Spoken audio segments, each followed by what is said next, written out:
এই শঙ্কর তুই আর মোর উপরে গোসা করে থাকিবি না, মোর মস্তক দিব্যি। মস্তক দিব্যি?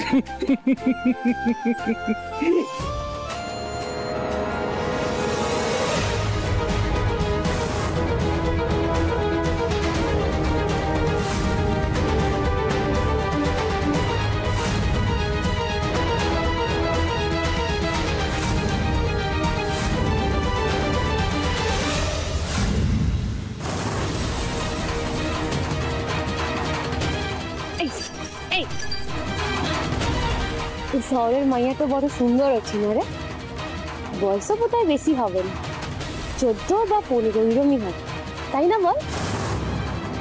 কি রে রংলি, ও রংলি, এখানে শীঘ্র আয়, নৈবেদ্য পরিবেশনের সময় আইছু।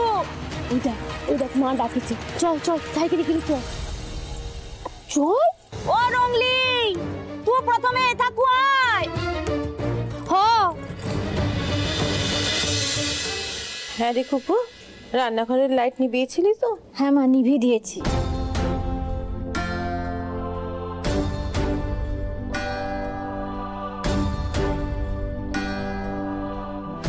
ভাই তোরা বিছানা করছিস সেখানে শুবি নাকি?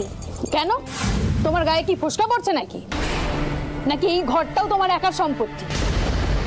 কি আশ্চর্য, এমন করে ঝগড়া করছো কেন? আমি কখন বললাম এটা আমার সম্পত্তি? এই ছোট্ট একটা ঘরে এতজন মিলে শোবে, কষ্ট হবে তোর, তাই। কেন তুমি নিজে চোখে দেখতে পাও না সেটাও তোমাকে বলে দিতে হবে? তোমার নিজের কোনো আক্কেল জ্ঞান নেই? দাঁড়াও তো, সবসময় খালি বাওয়াল করে। আসলে দিদি, বিনোদদাকে আমাদের ঘরটা ছেড়ে দিলাম, ওনার তেজমালি ঘরে শোবার অভ্যেস নেই। কিন্তু খুকু কোথায় শোবে? কেন, রান্নাঘরে। কি বলছো বেবি? ওখানে কেউ শুতে পারে নাকি? খুব পারে, ঘরটা মুছে নিয়ে বিছানা করে তো শুয়ে পড়লেই হবে। একা মানুষের কত জায়গা লাগবে শুনি? ভুল তো কিছু বলেনি না, আমি পারবো। কত মানুষ আছে যাদের তো থাকার ঘরটুকু নেই, রাস্তায় শুয়ে থাকে। আমার অন্তত সবার একটা ঘর হলো। আমি পারবো, তুমি চিন্তা করো। কিন্তু খুকু, বলছি তো পারবো, কোনো অসুবিধা হবে না আমার।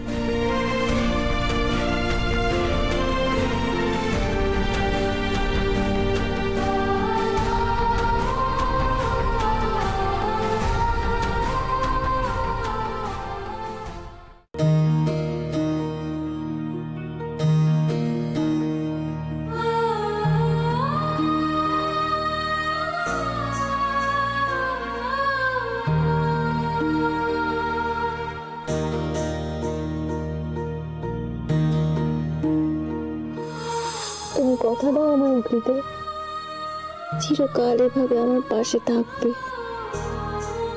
এভাবেই আমাকে আগলে রাখবে। এভাবেই থাকবো বলো আজীবন। এই এত আলোর পরে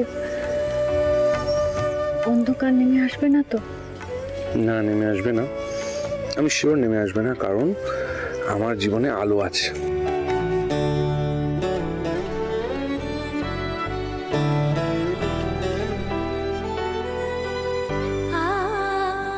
তুমি আমার সবটা কেড়ে নিয়েছো, ঘুমটা কেড়ে নিও না। ঘুমের মধ্যে তো আমি আমার অগ্নিদেবকে দেখতে পাই, নিজের মতন করে কাছে পাই, ওর সঙ্গে কথা বলি। আপনি যদি না থাকে তাহলে তো আমি আর অগ্নিদেবকে দেখতেও পাবো না।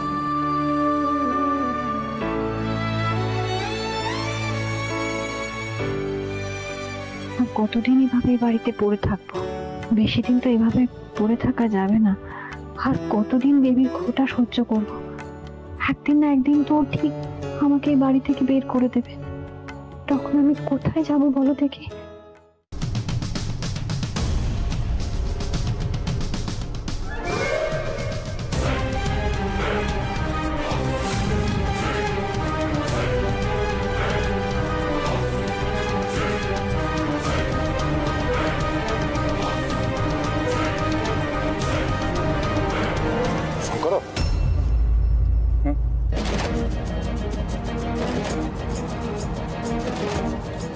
কিছু কি কইবেন? হ্যাঁ শঙ্কর, ওদের কিছু বক্তব্য আছে, এই শব্দরও তুমি বর্ণনা করা। শঙ্কর, আজ এই মৎস্য পরবর দিনে পূর্ণ তিথিতে বস্তির পক্ষ থেকে মু তোর কাছে ক্ষমাটো চাইছি। বড় ভুল করেছি শঙ্কর, বড় ভুল করেছি। কত অপবাদ দিয়েছি তোকে। তুমি বহুত হি ভালো মানুষী। এ বস্তির মা বেহেন ঝিওটিকে তুমি সম্মান করা এবে মোরা উপলব্ধি করিছু। প্রধান ভাই আর ভাউজি চাউছি মৎস্যকন্যা থানটো পরি তু নৈবেদ্যটা পরিবেশন করিবি।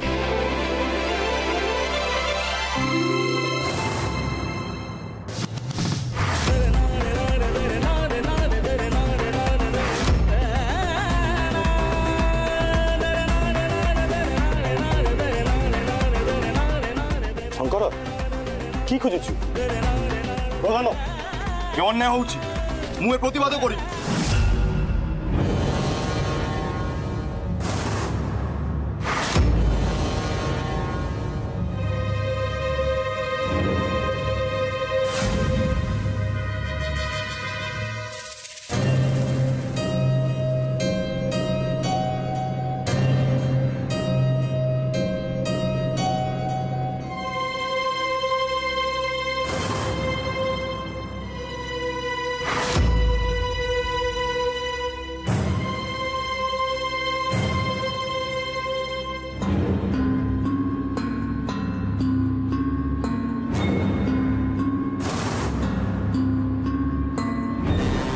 জীবনে আমার অনেক মেয়ে এসেছে, কিন্তু তোমার মতো কাউকে পাইনি।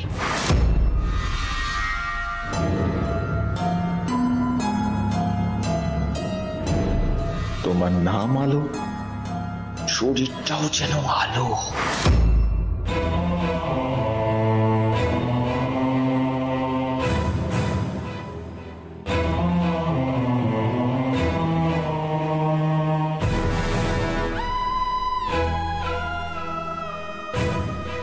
শঙ্কর পরদেশী হচ্ছে, ও তো এই বস্তির কাহে নাই। ও কাহি কি নৈবেদ্য পরিবেশন করিবি? এ অন্যায় হচ্ছে সর্দার। প্রধান ও শঙ্করটা গিফট দিব কাহি কি রে? শঙ্করের সম্মান পাইছে তোর অঙ্গ চলি যাইছে। রংলি, তু মু বন্ধ রাখিবা। না, মুখ বন্ধ করবি না। এবে সমস্ত বন্ধ করা। সর্দারও যা কইছি মোর সমর্থন অছি। তুমি এবে কোনো সমস্যা না করিবি।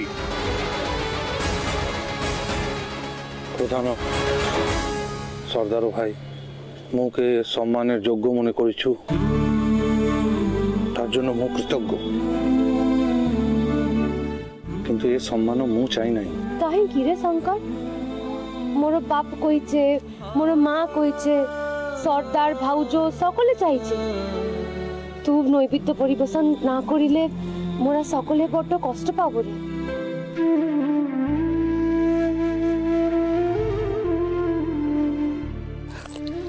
বড় ভাই, আজি তুমি বহিন মু অনুরোধ করেছি, তুমি এ সম্মানও গ্রহণ করো, তবেই মু জানিবি তুমি মুকে ক্ষমা করিবি।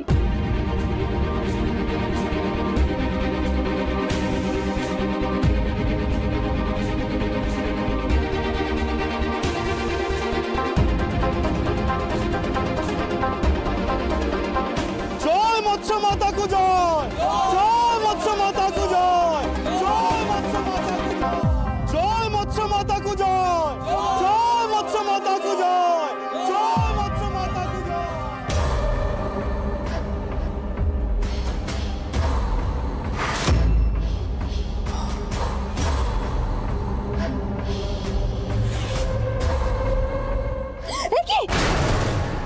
কি করছেন আপনি এখানে? আরে আপনি ভয় পাচ্ছেন কেন? আমি তো। সরে যান এখান থেকে। আরে আরে আরে না না না, এইভাবে যেতে তো আমি দেবো না। আরে কি মুশকিল বলো দেখি। মানে আমি আপনাকে এই কোলে করে একেবারে গাড়িতে তুললাম ওই রাস্তা থেকে, আবার কোলে করে গাড়ি থেকে আপনাকে আপনার এই বাড়িতে নিয়ে এলাম, তাহলে আর ভয় কিসের? আর সবচেয়ে বড় কথা হলো আপনার কাছে তো এখন আপনার স্বামী নেই, আপনি একা, আপনার কাউকে প্রয়োজন, আর সেই প্রয়োজনটা কিন্তু আমি মেটাতে পারি। দেখুন এমনিতে তো ভালোবাসা আমি দেবই, সাথে টাকা পয়সা, বাড়ি গাড়ি, শাড়ি সব পাবেন, কিন্তু আমার চাই একটু ভালোবাসা। আপনাকে আমি কাছে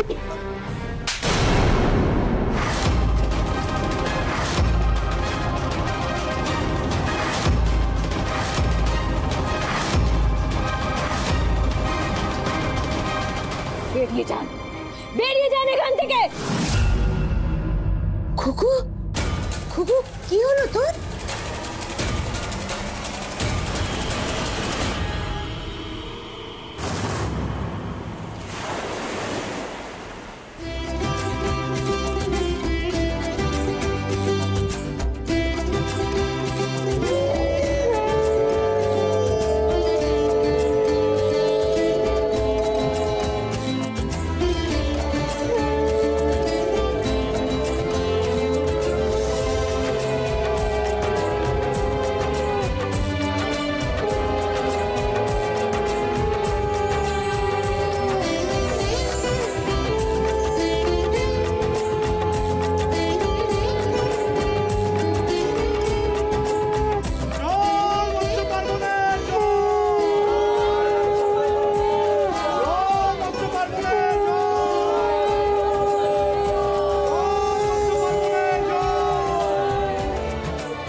কি রে ফুলদা, তুই এখানে? কি হয়েছে রে দিদি, এইভাবে চেঁচালি কেন তুই? বলছি, কিভাবে কথাটা বলবো সেটাও আমি ঠিক বুঝে উঠতে পারছি না। আসলে এ বাড়িতে আসার পর না আমি আমার ওই পার্সটা খুঁজে পাচ্ছিলাম না। তারপর এখান সেখান খোঁজার পর আমি এই রান্নাঘরে চলে আসি। আর এসে মাসিমা আমি যেটা দেখলাম, মানে আমি কিভাবে সেটা বলবো আমি বুঝে উঠতে পারছি না। এসে দেখি উনি এখানে শুয়ে আছেন। উনি যেখানে শুয়ে আছেন আমি সেটাও তো জানতাম না। আর ওই পার্সটা ওনার মাথার কাছে পড়ে আছে।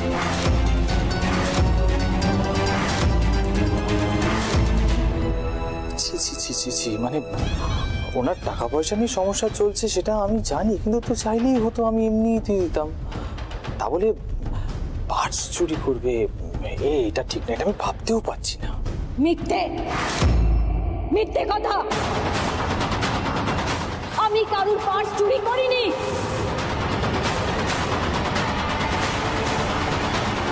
এই লোকটা এখানে এসেছিল, আমার সাথে অসভ্যতামি করছিল।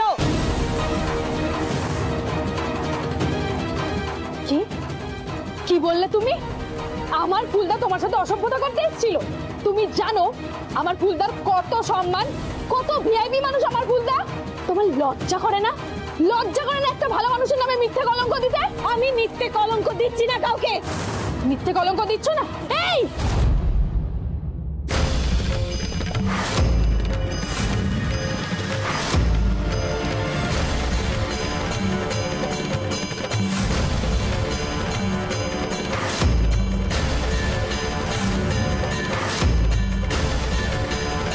ব্যাস, আর নয়।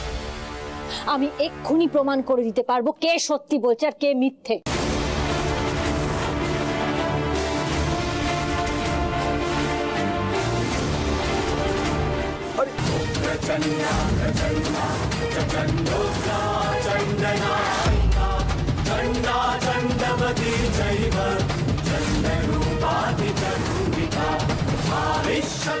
এবার সত্যিটা বলুন, চুপ করে থাকবেন না, বলেন।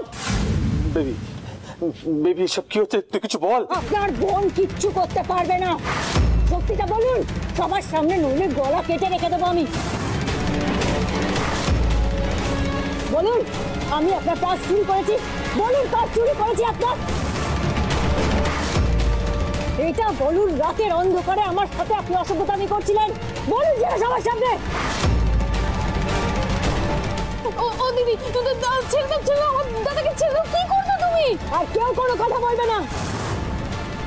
এই লোকটাকে আজকে সত্যি বলতেই হবে। কেউ যদি এগিয়ে এসে বাধা দিতে চায়, এর গলা আমি কেটে রেখে দেবো। সত্যিটা বলুন, চুপ করে থাকবেন না। বলছি আমি বলছি, সব বলছি। বলুন।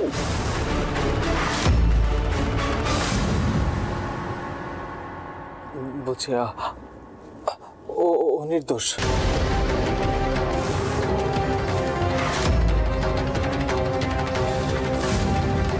ও কিছু করেনি, যা করার সব আমি করেছি, আমি সব করেছি। তো মিনমিন করে বলছেন, জোরে বলুন। ও কিছু করেনি, যা করার সব আমি করেছি। বৌদি আমার পার্স চুরি করে। আমি এই রান্নাঘরে এসেছিলাম।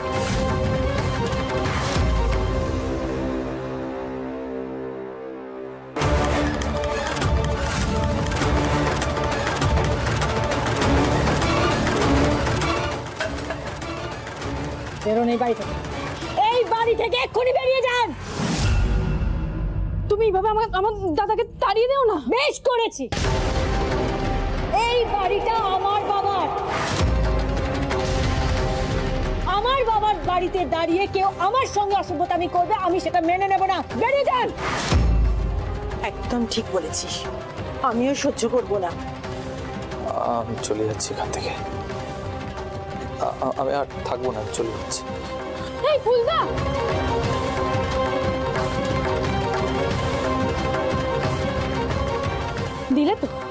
দিলে তো আমার দাদাকে তাড়িয়ে।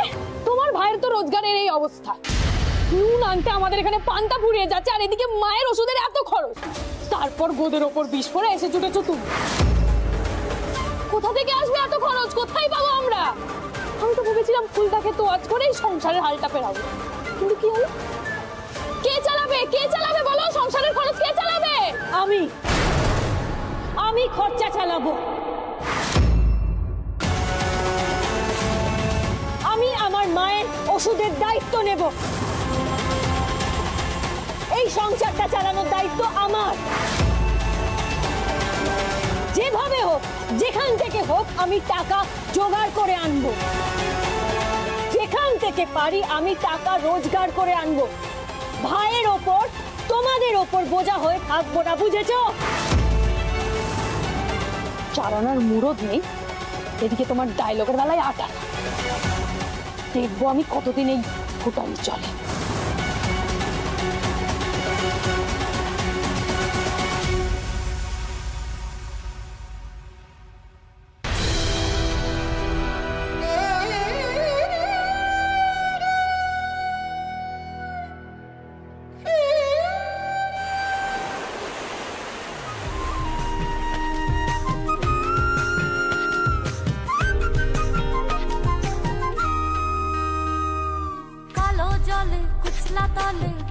সনাতন আজ সারা না কাল সারা না পাই যে দর্শন নদী ধারে চাষে বধু মিছাই করো আজ ঝিরি হিরি বাঁকা নদী বইছে 12 মাস ঝিরি হিরি বাঁকা নদী বইছে 12 মাস চিংড়ি মাছের ভিতর করা তাই ঢালেছি ঘি আর নিজের হাতে ভাব ছেড়েছি যেভাবে আজকে তো আমার ছেলেকে চাই।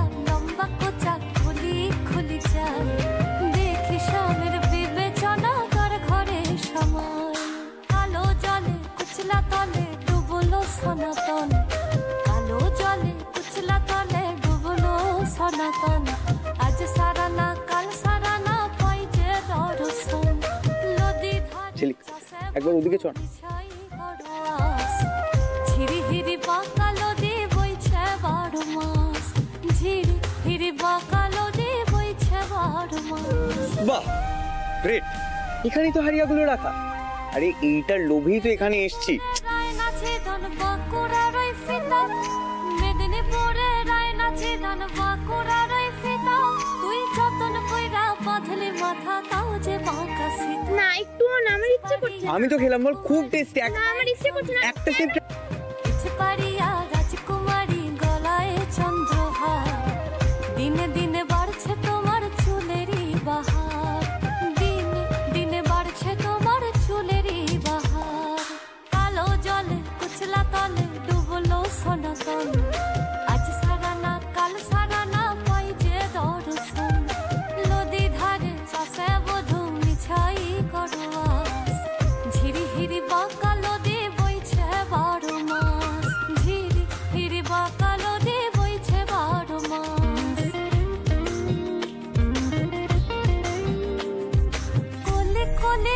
ফুটেছে নীল কালো আর সাদা, কলি কলি ফুল ফুটেছে নীল কালো আর সাদা, কোন ফুলেতে কৃষ্ণ আছে কোন ফুলেতে রাধা, কলি কলি ফুল ফুটেছে নীল কালো আর সাদা, কোন ফুলেতে কৃষ্ণ আছে কোন ফুলেতে রাধা।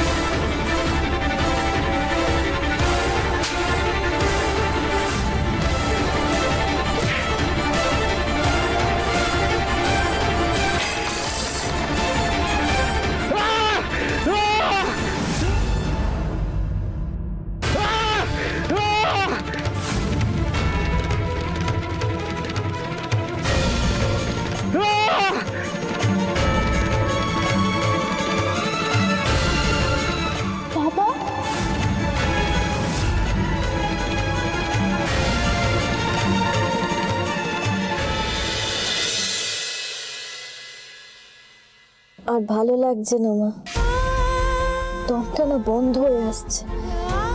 খালি মনে হচ্ছে এই ঘরটা থেকে কখন বেরোবো, কখন সকাল হবে, আমি আর পারছি না মা। শান্ত হও মা, আমি জানি ভগবান তোর অনেক কঠিন পরীক্ষা নিচ্ছে। ওই যে একটা কথা আছে না, যদি করো আমার আশ আমি করি তোমার সর্বনাশ, তাও যদি আমার না ছাড়ো পাশ আমি হব তোমার দাসানু দাস। মনটা শক্ত কর, দেখবি সব ঠিক হয়ে যাবে। সব কি করে ঠিক হবে বলো তো মা? আমার সব থেকে কাছের মানুষটা আমাকে ছেড়ে চলে গেল। আমার মেয়েটা আমাকে মা বলে ডাকতে চায় না, আমাকে ঘেন্না করে, সব সময় দূরে সরে যায় আমার কাছ থেকে। কি করে বলছো সব ঠিক হয়ে যাবে?